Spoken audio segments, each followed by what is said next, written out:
نحمده ونصلي على رسوله الكريم اما بعد فاعوذ بالله من الشيطان الرجيم بسم الله الرحمن الرحيم رب اشرح لي صدري ويسر لي امري واحلل عقدة من لساني يفقهوا قولي۔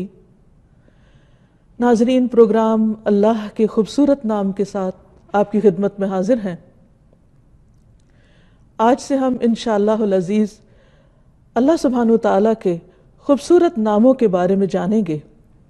سوال یہ پیدا ہوتا ہے کہ اللہ سبحانہ وتعالیٰ کے ناموں کے بارے میں جاننا کیوں ضروری ہے؟ جیسا کہ ہم سب جانتے ہیں کہ کسی کی پہچان کے لیے اس کا نام جاننا ضروری ہوتا ہے۔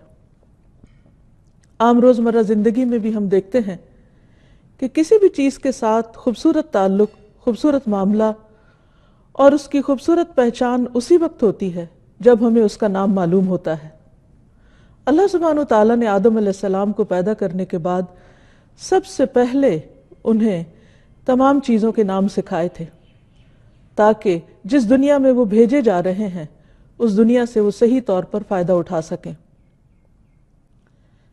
انسانوں میں سے بھی ہم کسی انسان کے ساتھ بہتر معاملہ اسی وقت کرتے ہیں جب ہم اس کو اچھی طرح پہچانتے ہیں۔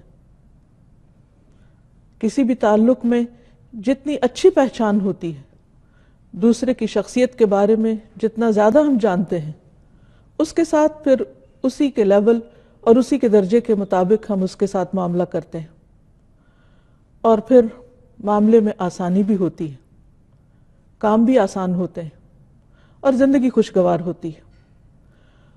یہ تو تھا تعلق چیزوں کے ساتھ ہمارا یا انسانوں کے ساتھ۔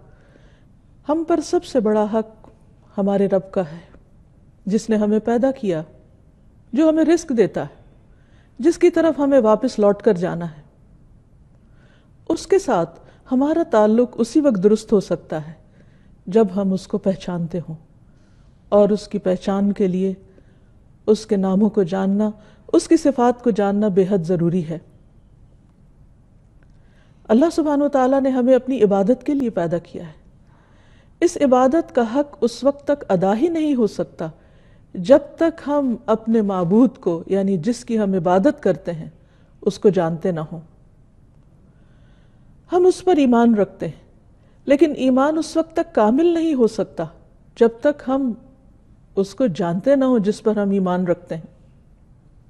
تو اس لیے ہم سب کے لیے بے حد ضروری ہے کہ ہم اپنے خالق و مالک کو پہچانیں، اور اس کی پہچان کے لیے اس کے ناموں کو جاننا، اس کی صفات کو جاننا بے حد ضروری ہے۔ اللہ سبحانہ وتعالیٰ پر ایمان، اس کے تقاضے اسی وقت پورے ہو سکتے ہیں جب ہم اس کی صفات کو جانیں۔ اللہ سبحانہ وتعالیٰ پر ایمان کے جو ارکان ہیں، ان میں سے ایک اس کے وجود پر ایمان ہے، دوسرا اس کی ربوبیت پر ایمان ہے، تیسرے اس کے اسماء اور صفات پر ایمان ہے۔ یعنی ہم یہ جانیں کہ اللہ سبحانہ وتعالیٰ کون ہے، ہم یہ جانیں کہ وہ کیسا رب ہے، ہم یہ جانیں کہ اس کے کیسے نام ہیں اور اس کی کیسی صفات ہیں۔ اور ویسے بھی جب ہم اس کو ایک مانتے ہیں، یعنی ہم اس کی توحید پر یقین رکھتے ہیں، تو یہ توحید بھی اس وقت تک صحیح معنوں میں اس کا حق ادا نہیں ہو سکتا جب تک کہ ہم اس کو پہچانتے نہ ہوں۔ خود اللہ سبحانہ وتعالیٰ نے قرآن مجید میں اپنے بارے میں اپنی پہچان کرائی ہے۔ رسول اللہ صلی اللہ علیہ وسلم نے اللہ سبحانہ وتعالیٰ کی پہچان مختلف ناموں کے ذریعے کروائی ہے۔ اللہ سبحانہ وتعالیٰ فرماتے ہیں وَلِلَّهِ الْأَسْمَاءُ الْحُسْنَى فَادْعُوهُ بِهَا، اور اللہ کے لیے ہیں اچھے اچھے نام، تو اس کو ان ناموں کے ذریعے پکارو، اس سے دعا کرو۔ یعنی اگر ہم اس کے سامنے اپنی حاجات رکھیں گے تو کس طرح رکھیں گے؟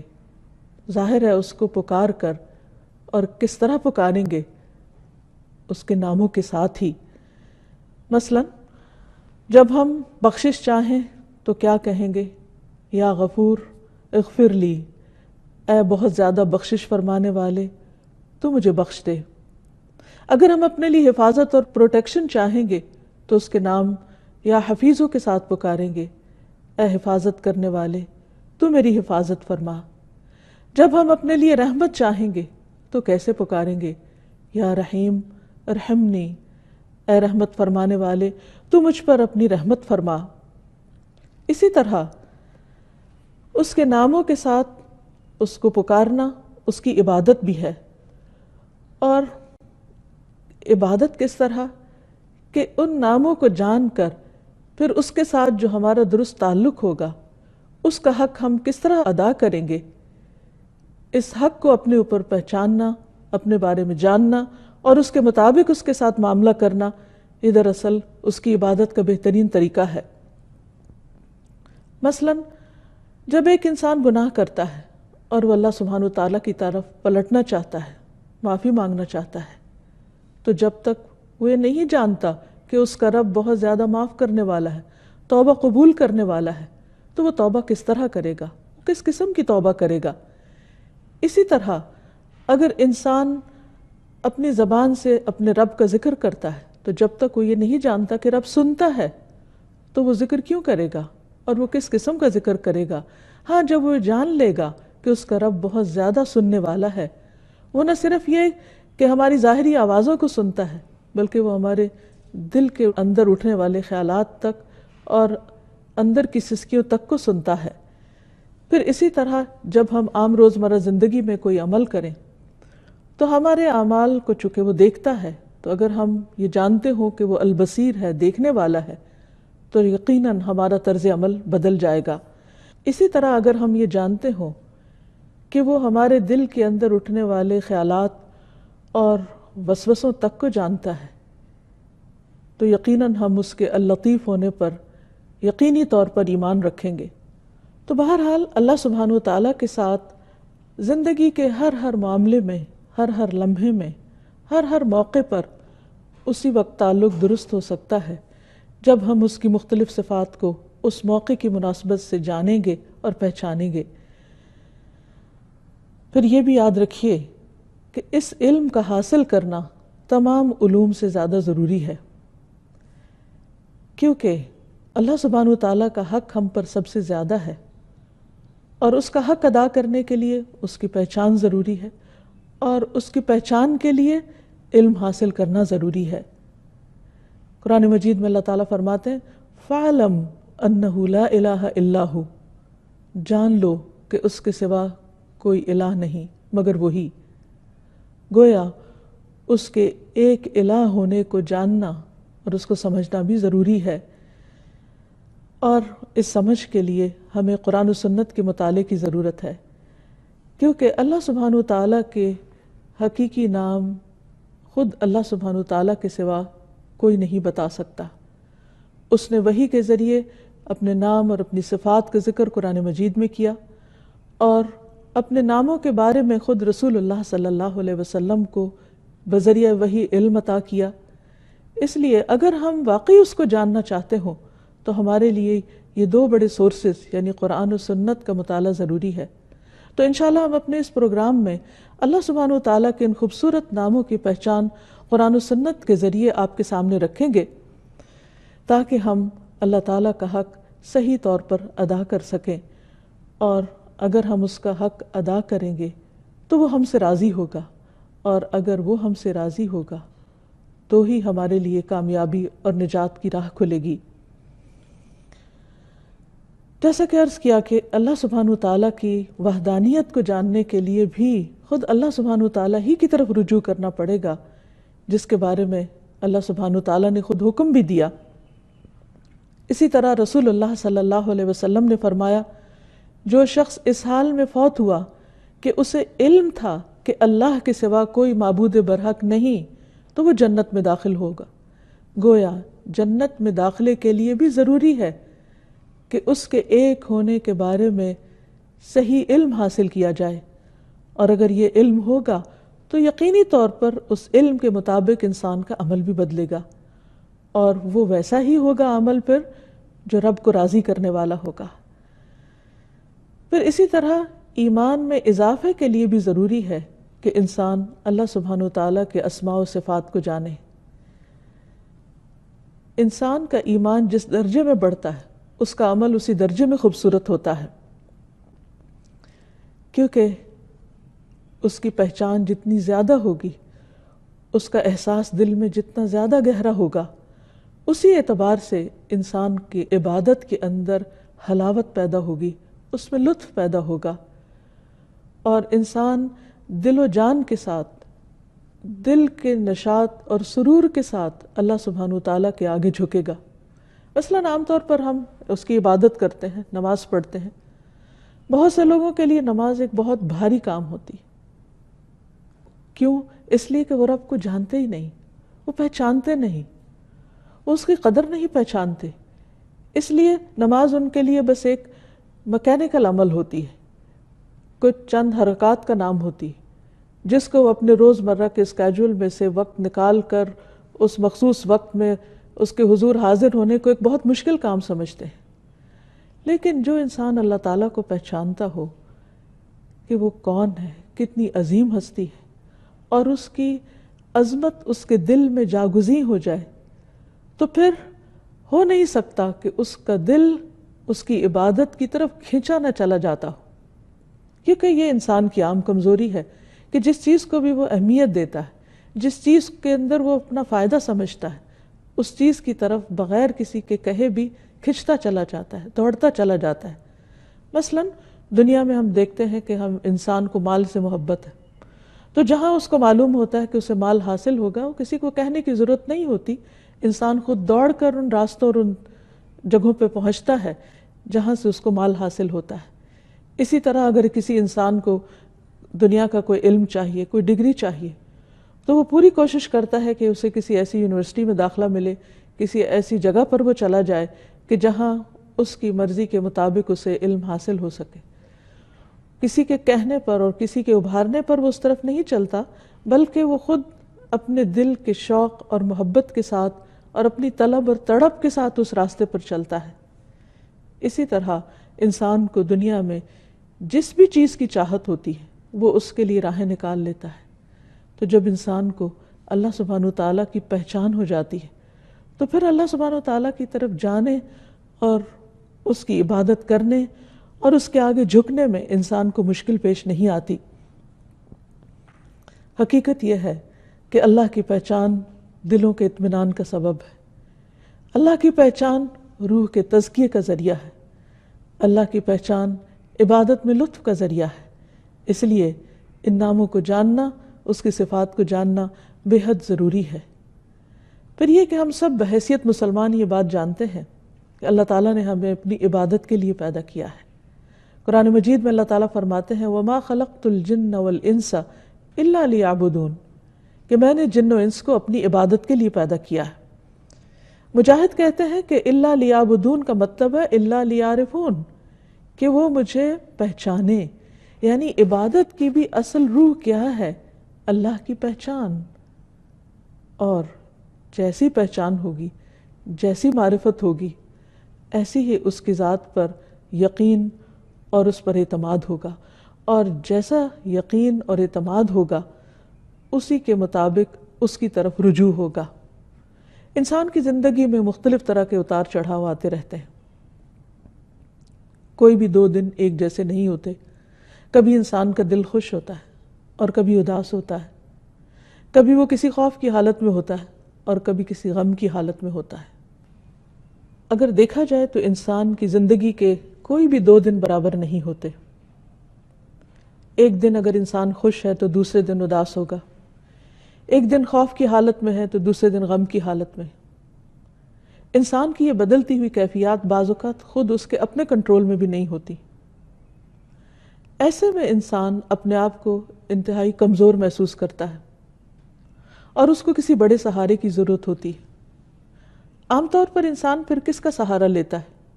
اپنی کسی بھی ایسی تکلیف، مجبوری اور کمزوری کی حالت میں وہی جو اس کو سامنے نظر آتا ہے، حالانکہ اس سے بڑا سہارا موجود ہے، لیکن وہ اس کو جانتا نہیں، وہ اس کو پہچانتا نہیں۔ لیکن اگر انسان واقعی اللہ کی معرفت رکھتا ہو، اللہ کی پہچان رکھتا ہو، تو وہ صرف ظاہری سہاروں پر پورا بھروسہ کرنے کی بجائے حقیقی معنوں میں اس کا سہارا پکڑے جو کبھی بھی ٹوٹنے والا نہیں، کبھی بھی ختم ہونے والا نہیں۔ جب انسان اللہ کو پہچانتا ہے تو پھر اس کی دعا اس کے دل کی گہرائیوں سے نکلتی ہے، پورے یقین کے ساتھ، اور جو دعا جتنے یقین کے ساتھ انسان مانگتا ہے اس کی قبولیت کا درجہ اتنا زیادہ ہی بڑھ جاتا ہے۔ پھر اسی طرح اللہ سبحانہ وتعالیٰ نے خود قرآن مجید میں ان ناموں کا واسطہ دے کر ان ناموں کے ذریعے دعا کرنے کے لیے کہا ہے، وَلِلَّهِ الْأَسْمَاءُ الْحُسْنَى فَادْعُوهُ بِهَا۔ لیکن یہ نام محض نام نہیں ہے۔ دنیا میں تو بہت سی چیزوں کے نام صرف نام ہوتے ہیں، وہ ان کی پہچان نہیں ہوتے۔ یہ نام چونکہ اس کی پہچان کا ذریعہ ہے، اسی لیے اللہ تعالیٰ فرماتے ہیں رب السماوات والارض وما بینہما فاعبدہ واستبر لعبادتہ هل تعلم له سمیہ۔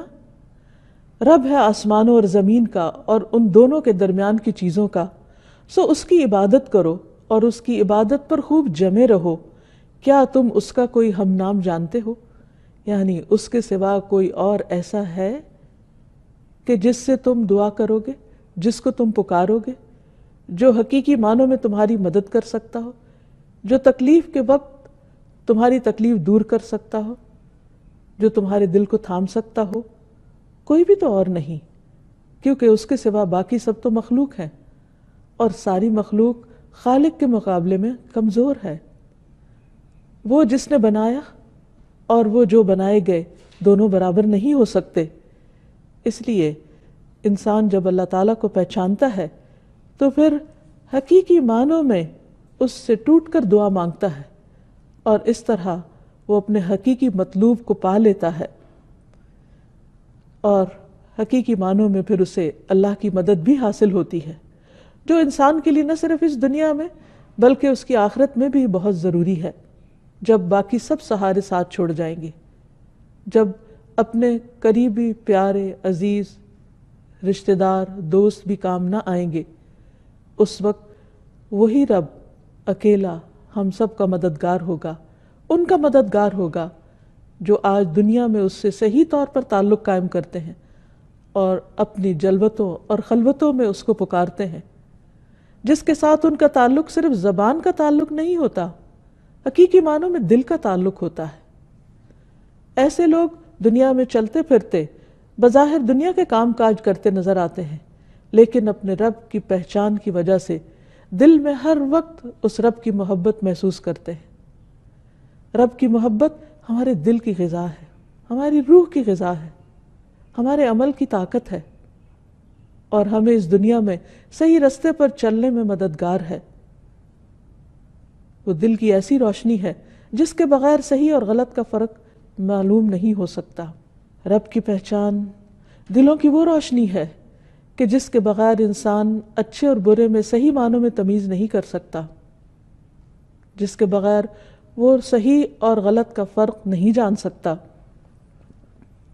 اس لیے جب بندہ اپنے رب کو پہچانتا ہے تو پھر ہر غلطی کرنے کے بعد بھی اسی کی طرف لوٹتا ہے۔ ابو ہریرہ رضی اللہ عنہ کہتے ہیں کہ میں نے نبی صلی اللہ علیہ وسلم کو فرماتے ہوئے سنا ہے، ایک بندے نے بہت گناہ کیے اور کہا اے میرے رب میں نے گناہ کیا تو مجھے بخش دے۔ اللہ تعالیٰ فرماتا ہے میرا بندہ جانتا ہے کہ اس کا کوئی رب ہے، میرا بندہ جانتا ہے، اس کو معلوم ہے کہ اس کا کوئی رب ہے جو گناہوں کو معاف کرتا ہے اور گناہ کی وجہ سے سزا بھی دیتا ہے، میں نے اپنے بندے کو بخش دیا۔ پھر بندہ رکا رہا جتنا اللہ نے چاہا کہ وہ اس گناہ سے رکا رہے، اور پھر اس نے گناہ کر لیا، کیونکہ انسان کمزور ہے، پھر واپس وہیں جا گرتا ہے جہاں سے وہ اٹھتا ہے۔ پھر اس نے عرض کیا اے میرے رب تو مجھے معاف کر دے، میں نے دوبارہ گناہ کر لیا ہے، اے میرے رب مجھے بخش دے۔ اللہ تعالیٰ فرماتا ہے میرا بندہ جانتا ہے کہ اس کا کوئی رب ہے جو اس کا گناہ معاف کرتا ہے، اور اس کے بدلے سزا بھی دیتا ہے۔ میں نے اپنے بندے کو بخش دیا۔ پھر وہ بندہ رکا رہا جب تک اللہ نے چاہا، اس گناہ سے رکا رہا اور پھر گناہ کر بیٹھا۔ پھر بندہ دوبارہ اللہ کے حضور پلٹتا ہے، کیونکہ وہ جانتا ہے کہ اس کا کوئی رب ہے جو گناہوں کو معاف بھی کرتا ہے اور گناہوں پر سزا بھی دیتا ہے۔ پھر وہ رب کو پکارتا ہے، رب اسے پھر بخش دیتا ہے۔ اللہ تعالیٰ فرماتا ہے میرا بندہ جانتا ہے اس کا رب ہے جو معاف کرتا ہے اور سزا بھی دیتا ہے۔ میں نے اپنے بندے کو 3 بار معاف کیا، بس اب جو چاہے عمل کرے، یعنی جتنی بار بھی وہ گناہ کرے گا، اگر وہ مجھے پہچان کر میری طرف پلٹے گا اور حقیقی معنوں میں شرمندگی کے ساتھ مجھ سے معافی مانگے گا، یہ جانتے ہوئے کہ میں معاف کر سکتا ہوں، تو میں اس کو معاف کر دوں گا، اور اس کے بغیر چارہ بھی نہیں۔ یہ ہو نہیں سکتا کہ ہم بار بار غلطی نہ کریں، اور اگر ہم یہ نہ جانتے ہوں کہ ہمارا رب بار بار معاف کر سکتا ہے تو پھر انسان مایوس ہو جائے گا، اور اگر انسان مایوس ہو جائے تو پھر زندگی میں وہ آگے نہیں بڑھ سکتا، وہ ترقی نہیں کر سکتا۔ تو اس لیے بندے کے لیے یہ جاننا بہت ضروری ہے، اس دنیا اور آخرت کی بھلائی اور کامیابی، فلاح اور نجات کے لیے، کہ وہ اپنے رب کے اس صفت کو جانتا ہو کہ واقعی وہ بخشنے والا ہے۔ پھر اسی طرح جو شخص ان ناموں کو جان لے اس کے لیے جنت کی خوشخبری ہے۔ رسول اللہ صلی اللہ علیہ وسلم نے فرمایا اللہ تعالیٰ کے 99 نام ہیں، 1 کم 100۔ جو شخص ان سب کو محفوظ رکھے گا وہ جنت میں داخل ہوگا۔ اللہ سبحانہ وتعالیٰ کے ناموں کو جاننے اور اس کی پہچان کے بارے میں یہ بھی یاد رکھیے کہ ان ناموں کی پہچان صرف دنیا کی کامیابی کا ذریعہ ہی نہیں بلکہ آخرت میں جنت کے حصول کا ذریعہ بھی ہے، جس سے بڑی کوئی کامیابی ہے ہی نہیں۔ رسول اللہ صلی اللہ علیہ وسلم نے ارشاد فرمایا اللہ تعالیٰ کے 99 نام ہیں، یعنی 1 کم 100۔ جو شخص ان سب کو محفوظ رکھے گا وہ جنت میں داخل ہوگا۔ یہ صحیح بخاری کی روایت ہے۔ اسی طرح صحیح مسلم کی روایت ہے، اس میں ابو ہریرہ ہی روایت کرتے ہیں کہ رسول اللہ صلی اللہ علیہ وسلم نے فرمایا اللہ تعالیٰ کے 99 نام ہیں، جس نے انہیں محفوظ کیا وہ جنت میں داخل ہوگا، اور بلا شبہ اللہ وتر ہے اور وتر کو پسند کرتا ہے۔ اس کا کیا مطلب ہے؟ من احصاها دخل الجنہ، جس نے ان ناموں کو شمار کیا وہ جنت میں داخل ہوگا، یعنی ان ناموں کا احاطہ کرنے کی کوشش کی، ان ناموں کے معنی کو جانا، ان کے تقاضے کے مطابق عمل کیا، اور پھر ان کی بنا پر اپنے رب، اپنے خالق و مالک کے ساتھ اپنے تعلق کو درست کیا، اور ان ناموں کے تقاضے کے مطابق اپنے اعمال کو تبدیل کیا، تو ایسا شخص اللہ سبحانہ وتعالیٰ کی رحمت کا مستحق ہوگا۔ ابن القیم رحمہ اللہ کہتے ہیں کہ اللہ کے اسماء کو گن کر محفوظ رکھنے کے کچھ مرتبے ہیں، کچھ درجے ہیں۔ بندہ جب ان ناموں کو یاد کر لیتا ہے تو جنت میں داخل ہو جاتا ہے۔ یاد کرنے سے مراد صرف زبانی میمورائز کرنا ہی نہیں، بلکہ ابن القیم کے مطابق پہلا مرتبہ ہے ان کے الفاظ کو گننا اور شمار کرنا، دوسرا مرتبہ ہے ان کے معنی اور مفہوم کو جاننا، تیسرا مرتبہ ہے ان کے ساتھ دعا مانگنا، کیونکہ اللہ سبحانہ وتعالیٰ نے فرمایا وَلِلَّهِ الْأَسْمَاءُ الْحُسْنَى فَادْعُوهُ بِهَا، اور اللہ ہی کے لیے ہیں اچھے اچھے نام، پس تم اس کو ان ناموں کے ساتھ پکارو۔ اور اللہ کے ناموں کے ساتھ دعا مانگنے کے 2 مرتبے ہیں۔ نمبر 1 دعا العبادہ، تعریف اور عبادت کی دعا، اور نمبر 2 دعا المسئلہ، طلب اور مانگنے کی دعا۔ تو گویا اللہ تعالیٰ کی تعریف نہیں کی جا سکتی مگر اللہ سبحانہ وتعالیٰ کے خوبصورت ناموں کے ذریعے اور اس کی بہترین صفات کے ذریعے۔ یعنی اگر ہم اللہ تعالیٰ کی عبادت کرنا چاہیں، اللہ تعالیٰ کی حمد و ثنا کرنا چاہیں، اللہ تعالیٰ کا شکر ادا کرنا چاہیں، اللہ تعالیٰ سے اپنی محبت کا اظہار کرنا چاہیں، تو اس کے لیے ضروری ہے کہ ہم اس کو اس کے پیارے پیارے ناموں کے ساتھ پکاریں، وہ نام جو خود اس نے اپنے ہمیں بتا دیے، کیونکہ اس سے زیادہ خود اس کے بارے میں اور کون جان سکتا ہے۔ کوئی اور ہمیں اس کے بارے میں کیا بتا سکتا ہے سوائے اس کے جو خود اس نے اپنی پہچان ہمیں کرا دی۔ لہٰذا جب ہم اللہ سبحانہ و تعالیٰ کے ان ناموں کا ذکر کریں گے، ورد کریں گے، ان کے ساتھ اس کو پکاریں گے، تو گویا یہ ایک عبادت کی حالت ہوگی۔ اور پھر اگر ہم اس سے کچھ مانگیں گے تو وہ ہمیں عطا کرے گا، کیونکہ یہ اس کا اپنا فرمان ہے کہ تم ان کے ساتھ اس کو پکارو۔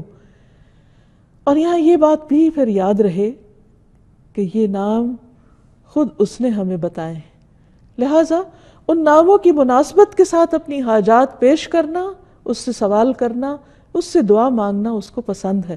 ویسے بھی دعا کرنا ایک عبادت ہے، اور اللہ سبحانہ و تعالیٰ اس بندے سے خوش ہوتا ہے، اس سے راضی ہوتا ہے جو اپنی ہر چھوٹی بڑی ضرورت میں اللہ سبحانہ و تعالیٰ کی طرف رجوع کرتا ہے۔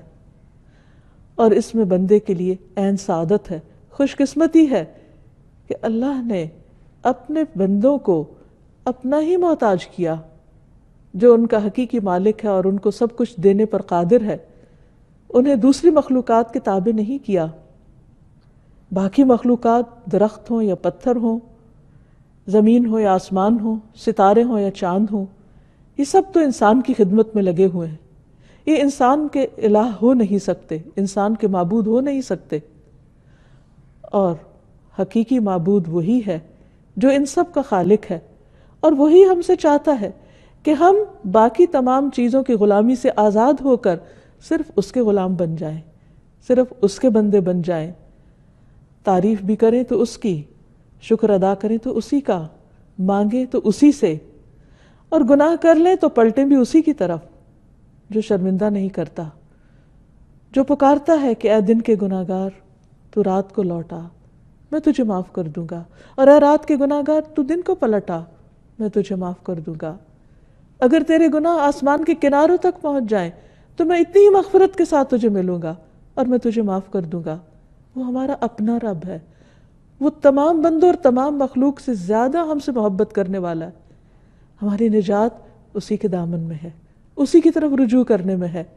لہٰذا یہ نام جہاں عبادت کا ذریعہ ہے، وہاں مانگنے کا ذریعہ ہے، دعا کا ذریعہ ہے، لہٰذا اس سے مانگتے رہنا چاہیے۔ اور پھر اس معاملے میں ایک احتیاط بھی ضروری ہے، اور وہ یہ کہ اللہ سبحانہ و تعالیٰ کو صرف وہی نام دیے جائیں گے جو اس نے خود ہمیں بتائے ہیں۔ ہم اپنی طرف سے اس کا کوئی نام نہیں رکھ سکتے، اور نہ ہی ہمیں اس کی اجازت ہے کہ ہم اس کے ناموں میں الحاد کریں، درست راستے سے ہٹیں۔ یعنی جو نام اللہ سبحانہ و تعالیٰ نے یا اللہ سبحانہ و تعالیٰ نے اپنے حبیب محمد صلی اللہ علیہ وسلم کے ذریعے ہمیں بتائے ہیں، اس کے علاوہ ہم اپنی طرف سے اس کا کوئی نام نہیں رکھ سکتے۔ مثلاً ہم یہ جانتے ہیں کہ اللہ سبحانہ و تعالیٰ شفا دیتے، لیکن ہم اللہ سبحانہ و تعالیٰ کا نام ڈاکٹر نہیں رکھ سکتے، وہ نام انسانوں کے لیے۔ تو وہ نام جو عام طور پر ہم نے انسانوں کے لیے رکھے ہیں یا انسانوں کی جو صفات ہیں، وہ اللہ سبحانہ و تعالیٰ کو زیبا نہیں ہے۔ اس لیے اس معاملے میں بہت احتیاط کی بھی ضرورت ہے، اور ہمیں اس معاملے میں کتاب و سنت سے آگے نہیں بڑھنا۔ اور پھر اللہ سبحانہ و تعالیٰ کو مخلوق سے تشبیہ نہیں دینی، کیونکہ اللہ سبحانہ و تعالیٰ ان سب سے اعلیٰ و افضل ہے، اس لیے اس کی جو صفات ہیں اسی کے ساتھ خاص ہیں، اور جو اس کی صفات ہیں وہ اسی کو زیبا ہیں، اور اس میں کسی بھی قسم کی تحریف جائز نہیں، کسی بھی قسم کی تشبیہ جائز نہیں، کسی بھی قسم کی تمثیل جائز نہیں۔ یعنی ہم یہ نہیں کہیں گے کہ اللہ تعالیٰ سنتا ہے جیسے بندے سنتے ہیں، نعوذ باللہ، ایسا نہیں کہہ سکتے۔ اسی طرح یہ بھی نہیں کہ وہ کیسے سنتا ہے یہ ہمیں نہیں معلوم، نہ اس نے ہمیں بتایا ہے۔ ہمارا بس یہ یقین ہونا چاہیے کہ اس نے ہمیں بتایا ہے کہ وہ سنتا ہے تو بس سنتا ہے، کیسے کا جواب ہمیں نہیں معلوم۔ اسی طرح اس کے ناموں میں کمی اور کوتاہی بھی درست نہیں۔ ہمارا ایمان ہے اس پر، وہ ویسا ہی ہے جیسا اس نے ہمیں بتایا ہے کہ وہ ہے۔ بہرحال یہ بات ہمیشہ ہمارے ذہن میں رہے کہ اللہ سبحانہ و تعالیٰ کے نام اور اس کی صفات جن کا ہم آئندہ ذکر پڑھیں گے، سنیں گے، کریں گے، وہ صرف اسی کے لیے خاص ہے، اسے مخلوق کے ساتھ تشبیہ نہیں دی جا سکتی۔ قرآن مجید میں اللہ تعالیٰ فرماتے ہیں لیس کمثلہ شیء وہو السمیع البصیر، کہ اس کی مثال کی طرح بھی کوئی مثال نہیں، کوئی چیز اس جیسی نہیں۔ اس لیے جب ہم اس کے مختلف ناموں اور صفات کا ذکر سنیں یا پڑھیں تو انہیں مخلوق کے ساتھ ذہن میں نہ لائیں، وہ صرف اسی کے لیے خاص ہے، اور یہ یقین رکھیں کہ وہ سننے والا ہے، دیکھنے والا ہے، لیکن وہ اس طرح نہیں سنتا جیسے بندے سنتے ہیں، اور اس طرح نہیں دیکھتا جیسے بندے دیکھتے ہیں۔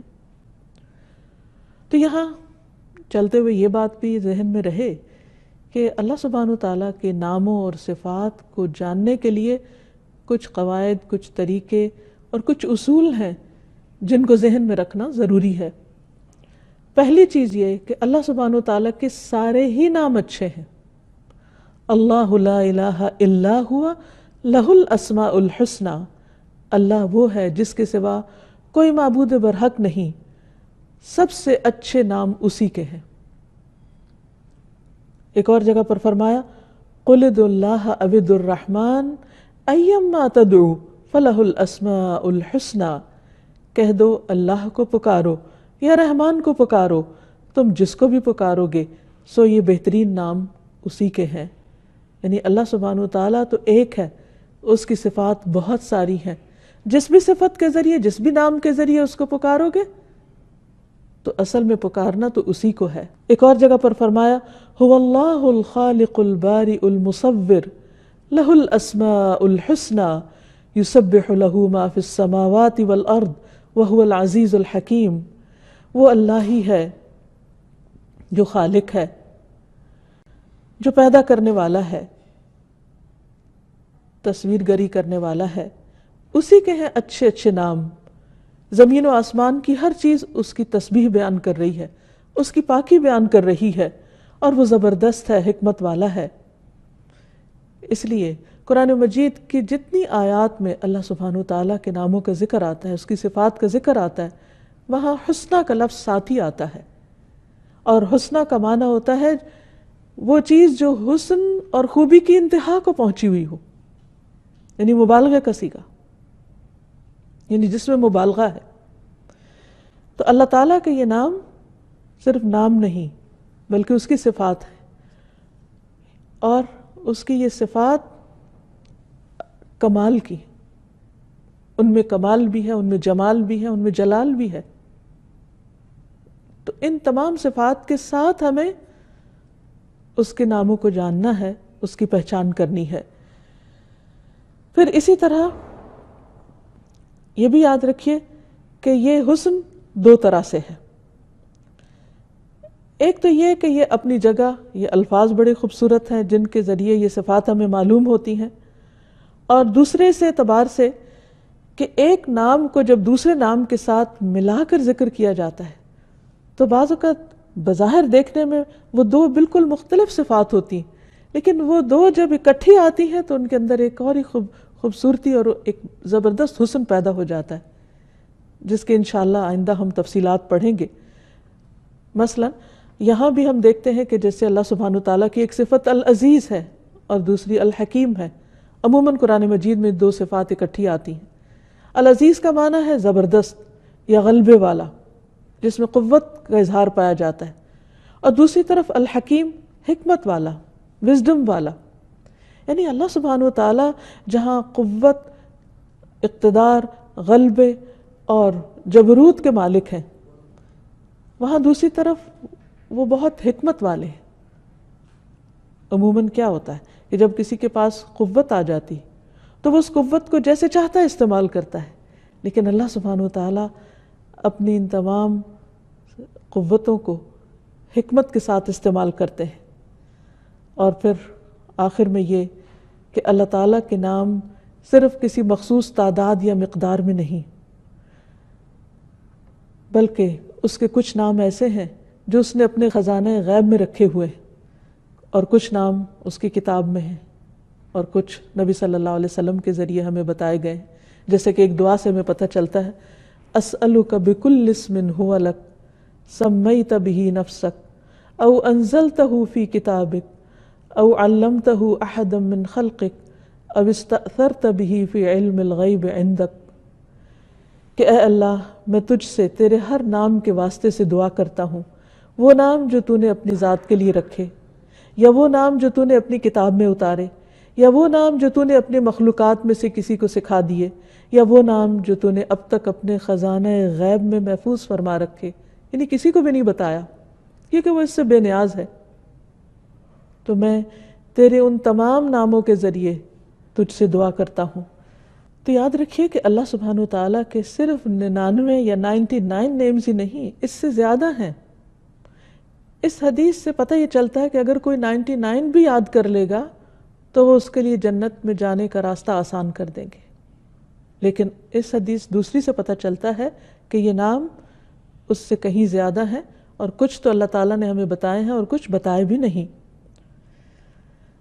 اور آخر میں یہ کہنا چاہوں گی کہ جب تک ہماری زندگی ہے، جب تک اللہ سبحانہ وتعالیٰ نے ہمیں بولنے کی، اظہار خیال کی استطاعت دی ہے، اس وقت سے، ان گھڑیوں سے فائدہ اٹھانا چاہیے اور اللہ سبحانہ وتعالیٰ کو خوب خوب پکارنا چاہیے۔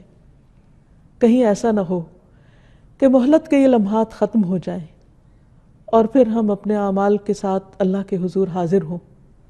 اس وقت اگر خدا نخواستہ ہمیں وہ انجام دیکھنا پڑا جو ہمیں پسند نہ ہو، تو وہاں اس کو پکارنا کچھ بھی فائدہ نہ دے گا۔ اس لیے مانگنے کا وقت آج ہے۔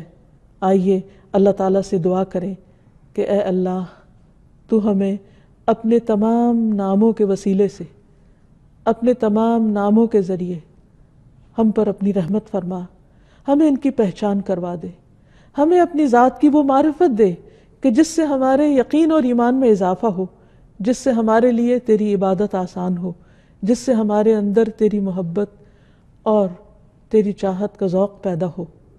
اے اللہ تو ہمارے لیے اس کام کو آسان فرما دے۔ وآخر دعوانا ان الحمد للہ رب العالمین۔